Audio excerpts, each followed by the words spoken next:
playing this two in midfield. And now against Leicester, it's got everybody thinking. And of course, loads of people have been asking for this to happen for months. Mm. And it just makes me feel comfortable if we Yeah. have three in midfield. It makes me feel we've got the ability up front with a player like Sonny, who you just release the ball to. And if he's got space, he'll probably score. And we've also got players on the bench who can come on, like Richarlison, to replace Sonny on 60 minutes, especially in this really busy schedule, to give extra legs up front and and play against those tired defenders. Because these Well, defenders are going to play the majority of these games hmm over these next yeah, 13 they have games. to. Yeah, Yeah. yeah, I mean, I hope so. I mean, when you look at Conte's MO in the past, it's always been with that three in the midfield. yeah, I think that's his preferred system.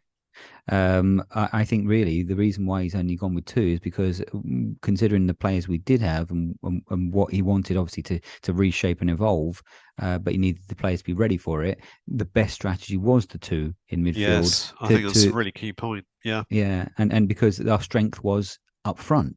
yes, If we do now have Basuma and Skip coming back, then we have more options in midfield, and so therefore, like you're saying, those other teams, like the stronger teams, probably three would be a better a better strategy. yeah. Whereas with the weaker teams, where we're probably going to play on the break because they're going to be doing low block all the time, go back to the two because we can just hit them on the break. Yeah, exactly. I mean, if it's a really interesting point you bring up there because at Inter he had Brozovic in the Mm, deeper midfield, so in that Basuma type role in a midfield three, and he was the one that was distributing the balls. mm, So maybe he's felt that with Bentancur and Højbjerg that they can't do that Brozovic role. So he was actually using different tactics to get around that. But maybe yeah. with Basuma, when he was saying the other week that Basuma wasn't quite getting his tactical game right, was he referring to that, I wonder, where he wants Basuma to be this more expansive passing player, which I think he's got the ability to do, and play that kind of Brozovic role. And I I think hope. I think maybe Skip can do that as well.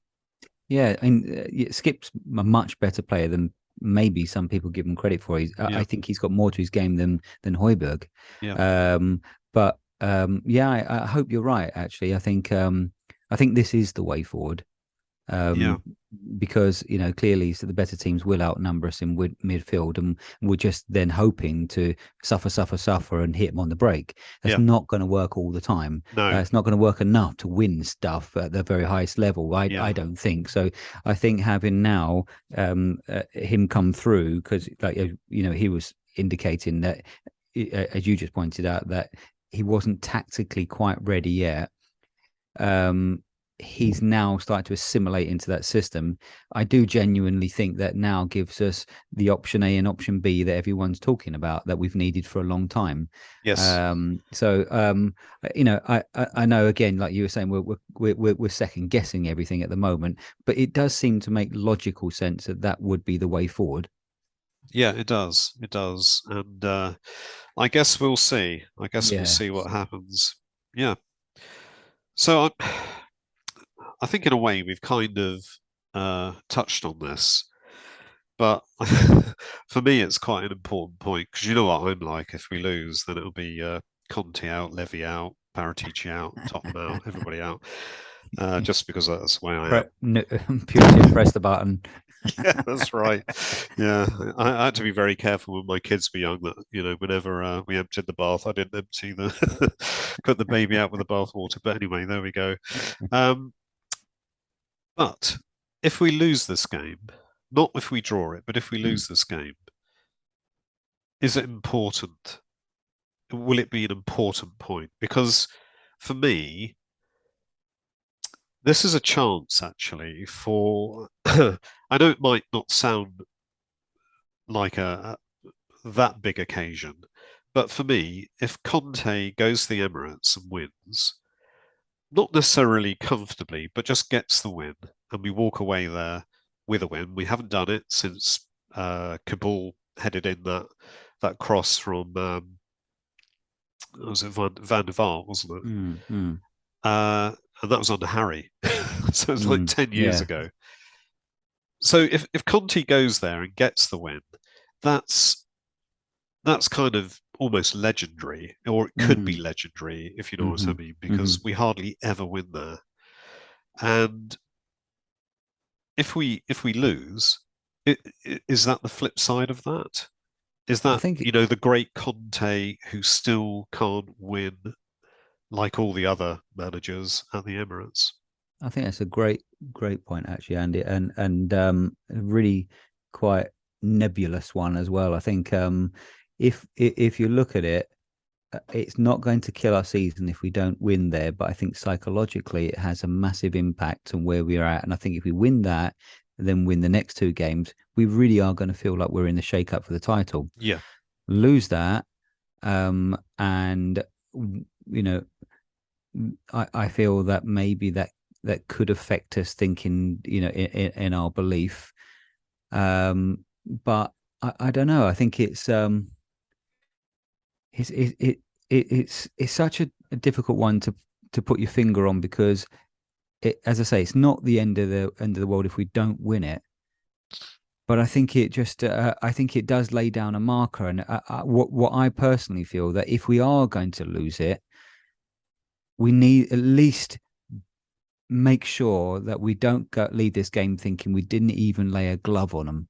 yeah, And we've had this like last season, but also with Chelsea. When it comes to these big crunch games, that sometimes no matter yeah, how well we're feeling we're doing at the moment, we just don't show up. Now, if we do lose it, I will be able to stomach it if we've at least looked like we not only had a right good go and we got stuck in and we played with heart and passion and we played with our heads as well, and okay, they got the better of us on the day. I think that will be acceptable. yeah. I'll feel terrible, don't get me wrong. I'll feel awful for days afterwards and I will want to avoid lots of people, but I'll be able to at least say, okay, we gave it a damn good go, and I can see that we fought like like we actually really believe we could win this game. In those crunch games against those rivals in particular, we haven't. We've wilted, and I want to, and I that's for me.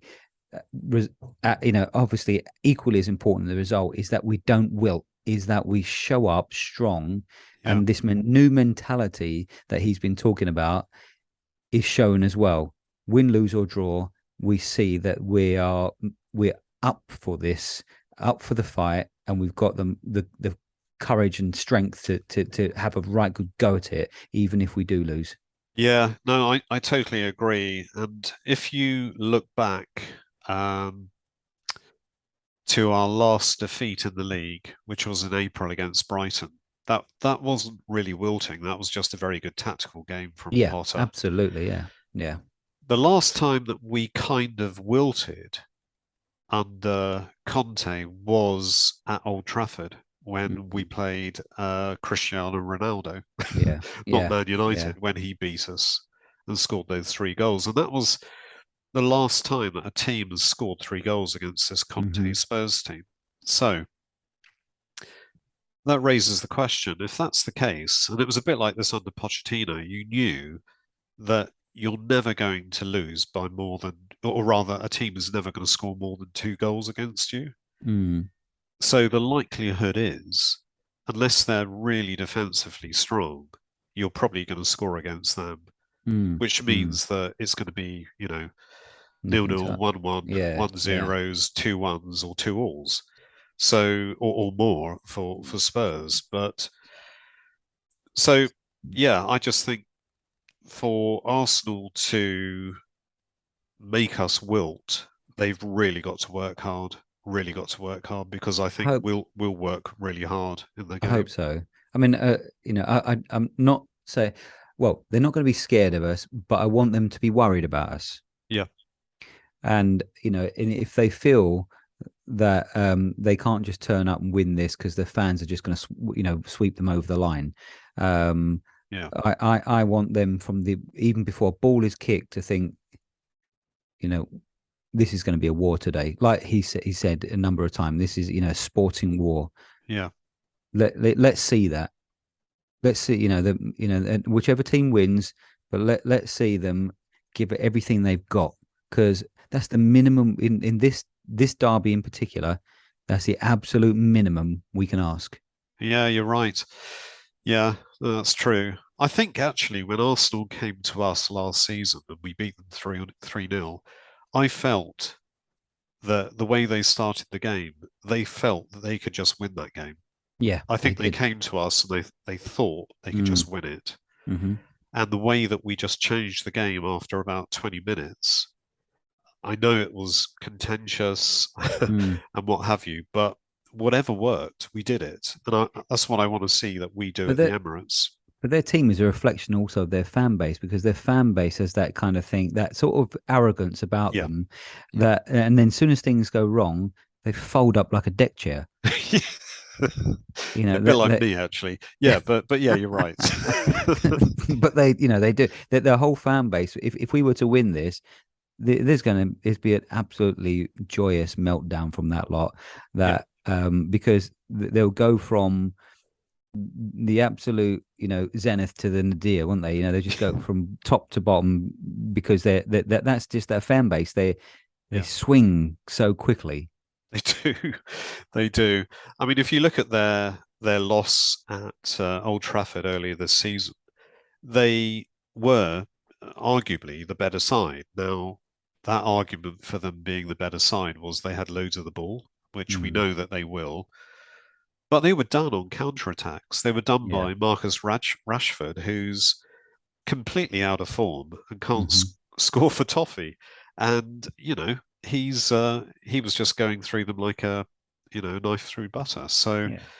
I just think if we can actually just set ourselves up properly for this game, and I'm sure this is exactly what we'll do, then there's every chance that we can come away with a not a comfortable win, but certainly a Mm. win that we will look back and think, bloody hell, we really fought for that, but that was great. That was a great win.